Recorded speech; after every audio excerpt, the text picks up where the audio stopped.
like to focus on when we talk about places where you can testify, where you can make your voice heard at the local level. The first one is the state legislature. This is where laws are passed statewide, and it has a pretty big impact on our day-to-day life. This includes things like access to health care.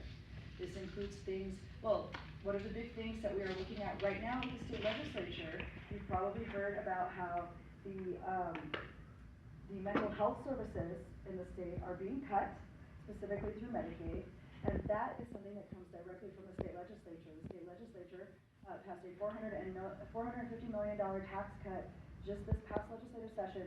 The year before that, they had already passed a different tax cut, and these tax cuts, according to Idaho Fiscal Policy Center, primarily benefit the top 1% of earners here in Idaho. So most people are not going to see the benefits of this tax cut, but what they will see is cuts to services. And this includes cuts to education, includes cuts to healthcare beyond just mental health care, and it also includes any number of laws. For instance, one of my favorite laws that was recently passed by the state legislature says that healthcare providers can deny care to members of the LGBTQ+ community. As somebody who is a member of the LGBTQ+ community, it's kind of frustrating to me to know that, if I'm searching for healthcare services, I may not get access to them. As a woman, I know that I'm not going to be able to have access to good reproductive health care here in Idaho because of the state legislature. And I know that. It doesn't matter as much to me because I have had my issues. But the reality of the situation is we do have instances of women who have had to be airlifted out of the state to get life-saving health care, reproductive health care, because of the laws the state legislature made. So this is one of the biggest impacts that we have, is the impacts to our lives due to what the state legislature does. The next local item that matters is city council. This is right here close to home. Our city council makes city ordinances. They are the ones that do things like, we want to pass an ordinance that requires developers to pay impact fees. That's one of the big things that was part of our mayoral election this year, was the idea of impact fees, and how impact fees reduce taxpayer burden for services that everybody, especially developers, benefit from. So that's a big one. We have an affordable housing issue here in Idaho Falls. One of the things that I would really like to see the city council do is not just passing impact fees, but also saying, hey, if you are going to build big apartment complexes in our city, you need to set aside a certain percentage of those for low-income housing. For low to medium-income housing, it needs to be affordable housing, because it's very hard to find affordable housing here in Idaho Falls. So those are the kinds of ordinances that can be passed by the city council that impact us every single day. And then finally, of course, the school board. This is about what's happening in our schools, who's being educated, what kind of books are allowed, hiring, transport, what kind of bus systems we have. This is all school board type of things.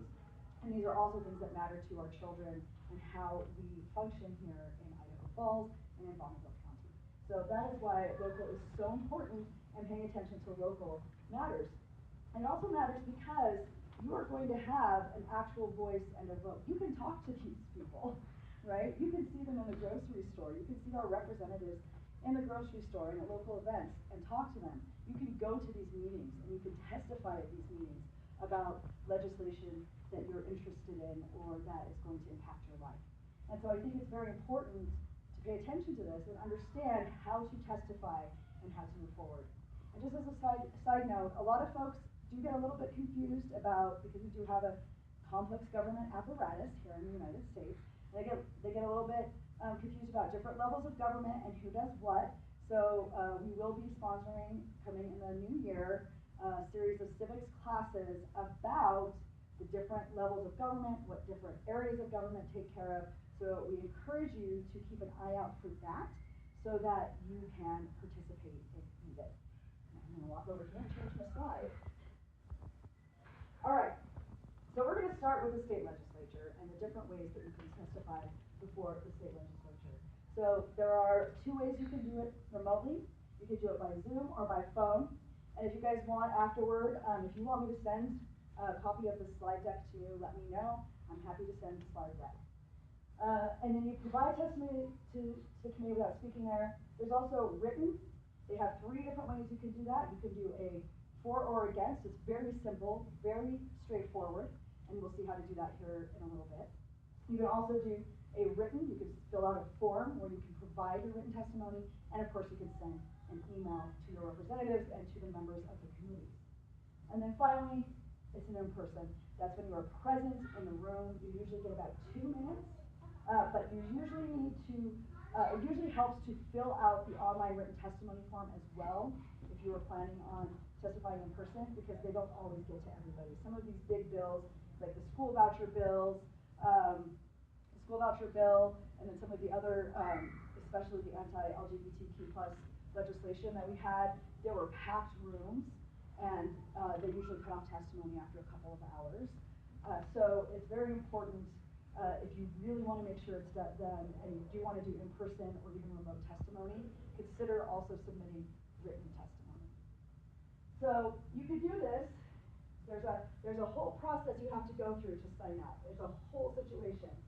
But you can go here to this legislative.idaho.gov, you click legislative sessions, you scroll and you click calendars and agendas, then you have to go into the committee agenda, then you choose the committee agenda, then you scroll down to register to testify, and then you can finally submit your testimony. And I've got some slides that kind of illustrate where to find that. So here's your first slide on this mess. You'll go to the website, and you'll see legislative sessions up here. Once you click on that, you can click down to, I'm using the 2025 legislative session because there isn't a 2026 yet. You can click on that, and you can see down, you can see they've got a bill center, you can see what's going on, you can see the status of the bill. So if you're interested in a bill, and you're interested in following it, you can see the status. You can see whether it's in committee, you can see when, you can see whether it's sitting in the House, whether it's on a first reading or a second reading. So you can see that status. But here, right below that, is your calendars and agendas. And you can see the reading calendars and the agendas. And once you click on that, then what will come over here is you'll see Senate committee agendas and House committee agendas. And then you figure out whether the bill you're talking about is in the Senate or in the House. And we do have what is called our text team that we run during our legislative session that you will have the chance to sign up for if you want, where we will tell you what the bill number is, why it's a problem, and then encourage you to text out to your friends as well as you to make testimony or submit for and against. So that's where we're at so far with that. So once you have done that, once you are looking at the committee agenda, so I picked Senate committee agenda, and you can see all of these different Senate committees. And so then you have to say, okay, where is this bill? What are we doing? What's the bill?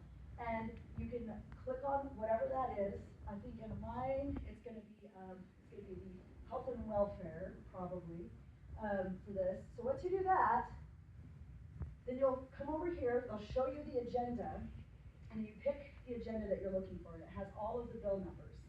Okay, you can see the bill numbers, you can see what's going on, and you can click on that, and then finally you'll see all the way down here where you can finally register to testify, or sign up to attend the meeting without, but yeah, so then this is where you can figure out all of your remote testimony, register to testify, and then you can click and see all of your options there. I know, it's like a mess. You have to click several times to find what you're looking for. Almost like they want to make it hard. Yes, I maintain that the Idaho State Legislature doesn't actually want to hear from its constituents. No.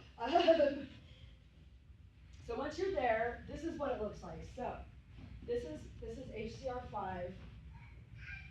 The meeting date, 8 a.m. Mountain Time. It was Monday, February 10th. It was about Dr. Anthony Fauci, and so they wanted, like, our state legislature wasted time on this. 5 years after 2020, our state legislature wasted time on this. They said that a federal pardon issued by the president does not confer immunity from prosecution or responsibility for state crimes. So basically, this is what they wasted some time on. We don't need any real police. So anyway, since you clicked it, you can say, select the matter in which you want to testify. So you can choose for or against. Now this is the simplest way to make your interest known. Is you click for or against. It indicates that you are not making a full unwritten testimony, and it indicates that you will not appear before the committee. All you do is it'll bring up a form, and you decide whether you're for or against this particular resolution. Next, you've got your in-person. Obviously, if you click in-person, it means you want to be there at 8 a.m. at this committee hearing at 8 a.m. in the state capitol in Boise. So you can click that. Next is phone. So you can say that you're going to testify by phone. They will give you instructions on how and when to call in and put you on hold until it's time. You can do remote virtual, which is Zoom. And they have that Zoom option. Now, it's important to note that not every committee is going to accept remote Zoom testimony. And not every bill is going to accept that remote Zoom testimony. So just pay attention to that. Like I said, these guys do whatever they can to avoid actually hearing from you. On bills that they know are going to be particularly controversial, a lot of the time they will restrict Zoom and remote testimony and not even allow it, because that's just how they be. And then finally, your written testimony only. You will not be submitting through the committee. Instead, you'll do a full written testimony of what you want them to do and why. So those are your options when you go to sign up to testify. Miranda, how do you figure out if the committee allows, or the particular bill allows, remote testimony, phone or Zoom? So Zoom won't be available. Okay, it just won't be an option you can click. It won't Okay. be an option. Well, that's good. So it won't be an option. So that's kind of how that works for the Idaho State Legislature. So those will be your options. And we'll have a little bit more about how to write a testimony later, but we're going to really quickly look at Idaho Falls City Council. So if you are interested, they have regular meetings twice a month at 7:30 p.m., the second and the fourth Thursday of every month at 7:30 in the City Council chambers, 680 Park Avenue. And they usually have a public statement session that you can use, and they give you about 2 minutes to make a public statement at the beginning. Now the interesting thing about that public statement, a lot of the time, it's usually about things that are not on the agenda or what you want on the agenda. That's something different. If you want written comments on something, you can send it to ifclerk@idahofalls.gov up to 48 hours ahead of a public hearing or a meeting. And they usually read those out during the public statement part. You can do remote comment requests, which will allow you to attend once again. You can, the City of Idaho Falls does allow for remote testimony, so you can do that. Virtual attend at idahofalls.gov. And then you can email our city council members anytime. Our website, our idahofalls.gov website, actually does a really good job of providing contact information for all of our city officials, including our city council members, and you can email them at any time to let them know what you think about an issue. So that's just something to keep in mind. School board meetings. So this is the information for school board meetings. A little harder to find information about the school board stuff going on. But District 91 does the second Wednesday of every month at 5:30 p.m. They do it in the school district offices on John Adams Parkway. If you have an item you want added to the agenda, you need to send it to this email address, and they have a public input form that you fill out, download the public input form, and then attach it to an email. It needs to be done 5 days, 5 business days, not just 5 days, 5 business days. So if we're talking about a Wednesday night meeting, that means the Thursday before, because you gotta have Thursday, Friday, Monday, Tuesday, Wednesday, right? So business days. And then if you want written testimony, you have to send it 4 p.m. the day before the meeting. They also occasionally have public comment periods. The school district board here at 91 has done interesting things with their meetings in the last couple of years, where they will cut off public comment at will, or they will just decide not to entertain it during the meeting. So just things to think about. Written is probably your best bet. Is again, District 93, also second Wednesday of the month, 7 p.m., their district office. Input is limited to 3 minutes, and you must adhere to the items on the agenda by the section. So get a copy of the agenda ahead of time. If you want written testimony, once again, you must submit it ahead of time. So these are just kind of the guidelines. If you want more specific information, or if you want to know if there have been changes that have made, I encourage you to call the school district office to ask about their protocol. They're really bad at updating their procedures and their pages.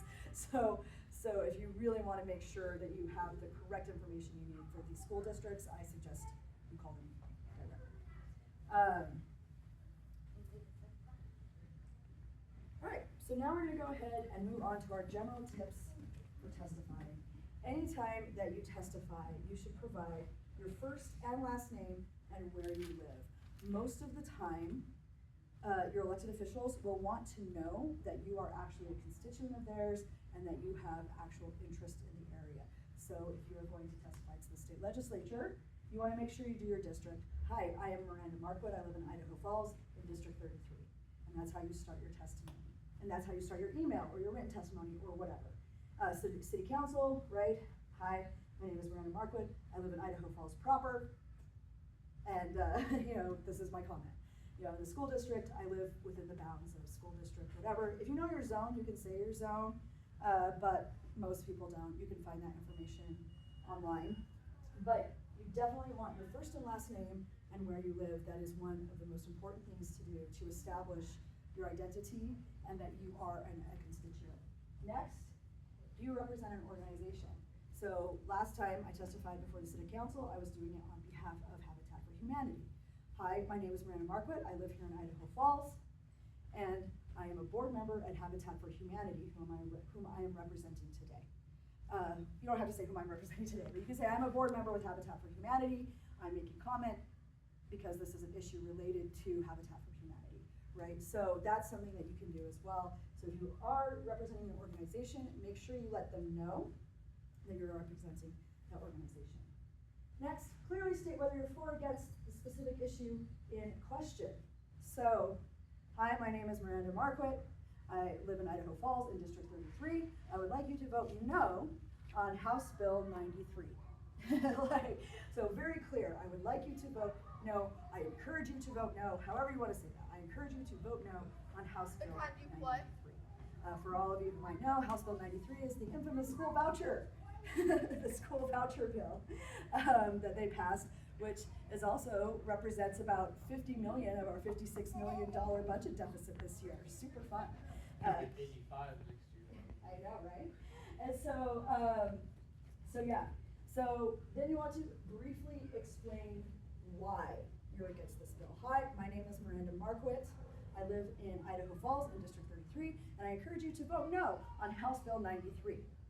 We have seen in other states that have passed similar school choice or voucher schemes that it bankrupt them. Arizona is one specific example where it has ballooned out of control, and now they have to cut their water resources due to their school vouchers. We also know that school vouchers take away from public education funding, especially in rural areas. Idaho's rural schools are already suffering, and the school voucher program will not help. You can call HB 93 whatever you would like to call it, whether you want to call it school choice or a tax credit, however you want to call it, the results are the same. It damages public education, and once again, I encourage you to vote no on HB 93. Thank you. So that's pretty much it. Keep it concise. If you have some information to share that information. But you want to keep your remarks to 2 or 3 minutes. So that is 250 to 400 words, right? So we talk at about 125 words per minute on average. So you want to keep your statement short. And you can bring up a written statement to read if you are not feeling confident about just reeling it off. They'll let you stand up there and read a statement. So if you do that, remember to keep it between 250 and 400 words. If you have a personal story, you can share that. one of the things that a lot of women shared, right, when they were talking about the bills to restrict our reproductive rights, a lot of women were talking about how, being able to get access to the reproductive care they needed allowed them to save their uterus for the next child, right, to be able to have children again. There were a lot of testimony like that around that issue. So we want to make sure we do that. Another interesting thing was back last legislative session when the House decided to debate a resolution calling on the Supreme Court to overturn marriage equality, to overturn Obergefell. There were a lot of folks who came out, like one of the representatives that voted to put it out of committee said, well, I don't agree with it, but I believe it deserves a debate on the floor. In case you're wondering, that representative was Todd Achilles, who's currently running for Senate.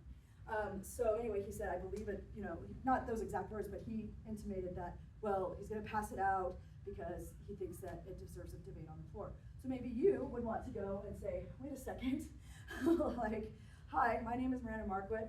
I live in Idaho Falls in District 33. As a member of the LGBTQ community, I encourage you to not pass this HCR1 out of committee, mainly because I don't feel like my basic human right to love who I love and marry who I wish to marry is up for debate. Thank you. So you can say things like that.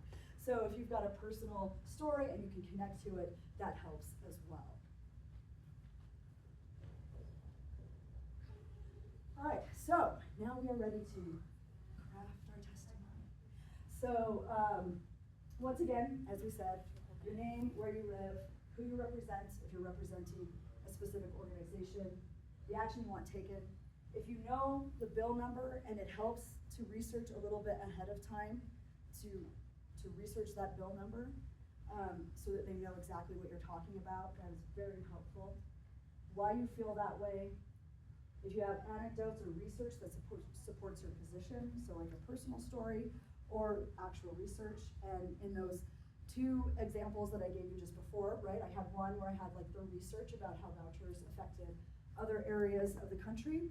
And then of course I had my personal story of who I am and why I think I deserve actual basic human rights.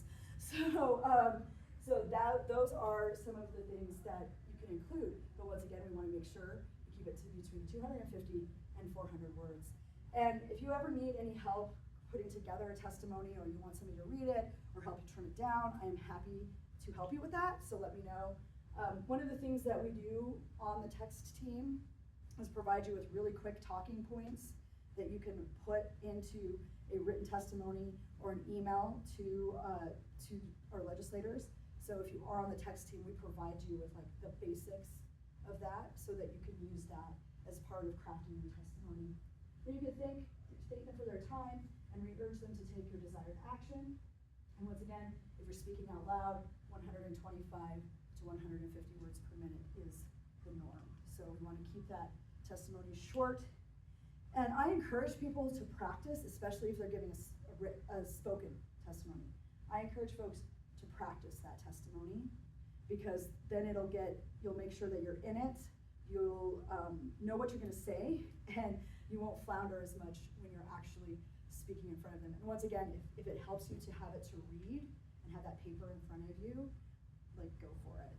Because a lot of us, like I do this all the time, so I'm used to doing it, but a lot of people are getting involved for the first time, and this is something that they're not used to doing, and it can be very nerve-wracking to get up there. So I really encourage you to bring notes with you, write it out if that makes you feel more comfortable, and then practice it so that you can get it done, get it out there, and do it within the allotted time. I got very nervous the first time I did it. Yeah, definitely. It's nerve-wracking. It can be very nerve-wracking. All right, for written testimony or emails, once again, we also don't want to keep it very long. And a lot of people are like, oh, well, if it's written, then I've got all of this time. No, just keep it to no more than 400 words for that as well.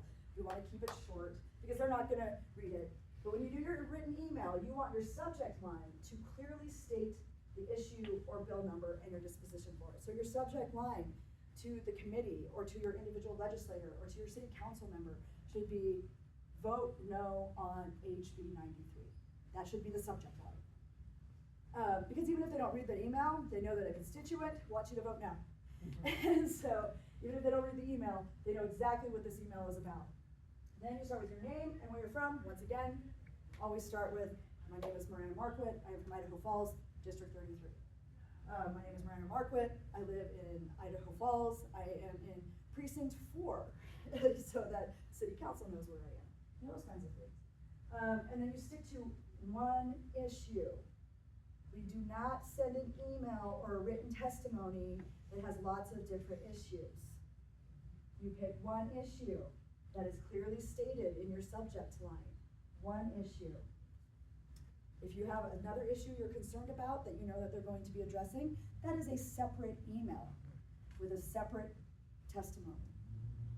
So keep it to two paragraphs. So once again, we're talking no more than 400 words. Include relevant information for reference. And then your signature should be your full name and your address. Now I know a lot of people get really upset about the idea of providing their full name and address to a government entity. If you are concerned about that, then testifying is not for you.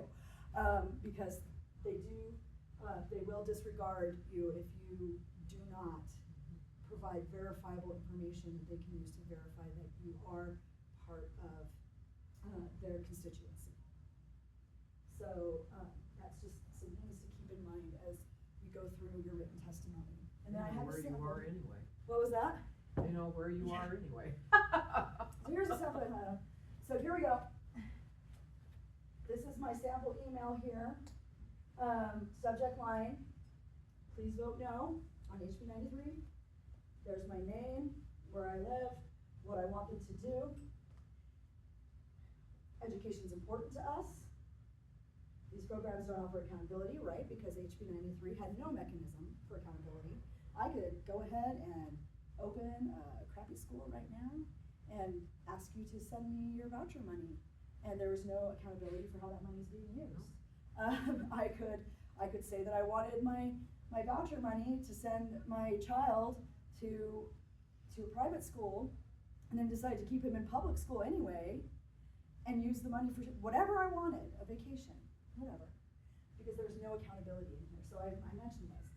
Better rural schools, cost more than expected, we did that. I urge you to review Arizona's budget problems stemming from their own expensive program and vote no on HB 93, and then my name, my address, and my phone number. So you can kind of see that sample email. Very straightforward. And I would probably, it's not here, but I would probably provide links to the sources of information I'm talking about. In this email, I probably would have provided a link to the assessment of Florida's voucher program, where most of the people who were using the vouchers were already in private schools, and so it did not actually provide more choice for most people. In Iowa, same thing, and then in Iowa it devastated their rural schools, and then of course in Arizona, the budget crunch that we are now gonna get to see in Idaho this year. So, anyway, so that is a good sample email that you can use. Once again, short, to the point. So that brings us to the end. So if you have any questions, if you would like to join the text team, this QR code will take you to a form you can fill out, and starting when the legislative session starts, you will start getting bombarded by us and texts encouraging you. And one of the hard things about the state legislature, if you join the text team, you really do need to be prepared to receive an email, not an email, a text, multiple times a week probably, because once they get going, a lot of the stuff is such an egregious waste of time that it's like we literally have to be like, well, today they're trying to cut Medicaid, our Medicaid expansion again, and then the next day they will be trying to tell you that you're not allowed to have health care. Then the next day they'll tell you you can't give a kid a Band-Aid. So, those are all things that we've had experience with from our state legislature. And so, so just be warned, you will get a lot of texts from us during the legislative sessions. You sign this up. And then we encourage you to text out at least between 5 and 10 of people in your network to encourage them to get involved as well. This is kind of like our text tree, our text chain. Last year when we did this, it worked really well. On average, we had about 50 to 60 people sign up for the text team. And then if all of them just did five people, that reached 250 to 600 people within a matter of in less than an hour to get people to get out there. One of the biggest successes we had was for the school vouchers, where we had hundreds of people as a result of our text team sending in, asking people to vote no. Unfortunately, we didn't get the result we wanted, even though most people didn't want the vouchers. But it's still important to have that public record of people saying, we want our government representatives to respond to us, and we want that record. We want that record to say, hey, this is what we want, so that we can come back and say, why aren't you listening to your constituents? And why should we re-elect you if you are not listening to your constituents? All right, so thank you so much. Are there any questions?